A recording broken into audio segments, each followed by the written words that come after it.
CAS as a group is constantly looking for new opportunities. And as I'm sure you're aware, we've got properties now in Rwanda, in Kenya, right across the place. We're exploring other markets, in fact, as we speak, at a holdings level. But at a Botswana level, obviously, we are limited by how much space there is. I mean, there's only so many concessions available to us. And obviously, we would love to have a lot more concessions or more partnerships. I think that's probably where we'll end up going in. The space we'll probably find ourselves going into is where we are partnering more with other Botswana-owned businesses that have concessions and maybe we can get involved.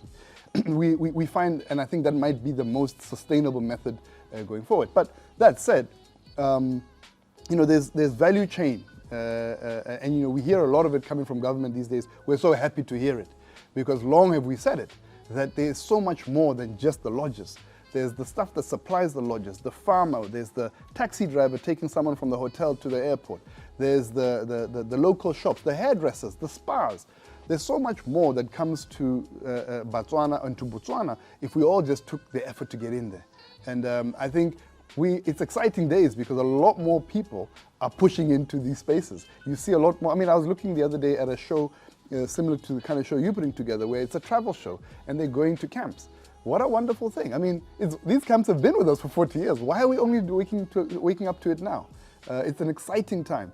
And I think we can't wait to host more people. And we can't wait for more people to see what it is we're doing. Because what's really, really important is that when you go into our camps, how many of our own brothers and sisters are running these camps? Botswana. You know, it's heartwarming, but because you know, they get a bad rap. You know how many people will say, Botswana running these camps? It's simply not true. And you need to see it. And when you see it, I get goosebumps as I'm talking to you now. You know, my pilot will be a Botswana. My chef will be a Botswana. My guide will be a Botswana. My housekeeping manager, the general manager, they'll all be Botswana. And you know, it's a warming thing. So we are really excited about that because, but that's also saying there's only so many opportunities. Botswana ba di tsere. What now has to happen is we need to expand the value chain and expand other opportunities where Botswana can get involved in. And that requires everyone to stand up. You know, from the guys supplying the best beef in Botswana to these camps, some supplying the best culture, the best music. There's so many things we consume. And yeah, like I say, it's exciting times at the moment.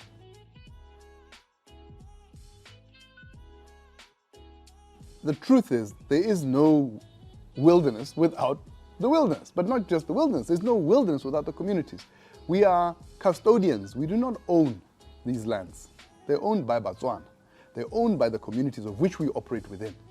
And therefore, you know, we have a long, long track record of working with communities. You know, I'm referring here to the Sankuyu Trust, I'm referring here to the OCTs, you know, and multitudes of others that we have over time built long, endearing relationships with. We have very smart partnerships. And these are communities that are not pushovers, huh? These guys, they hold us close. We have to work, we have to keep we have to be fully attentive in our meetings. They're good. They're really good at looking after what the assets they've got, because they themselves have invested money in the right places. They have invested in themselves and the capacity of the trustees that they bring to the table. So it's a symbiotic relationship that can only be good for everybody, because now we're talking about issues that matter, issues that will help the conservation of Botswana continue to grow. And it's exciting because for 40 years we've been working with communities, and I can only think it can only get better, because we are now really getting into the crux of how do we make sure we're here for 40 years in advance and 50 years and 100 years into the future. Well beyond when I'm alive, I want to be able to look back at my grandchildren and enjoy the very same thing, if not better, that I am today.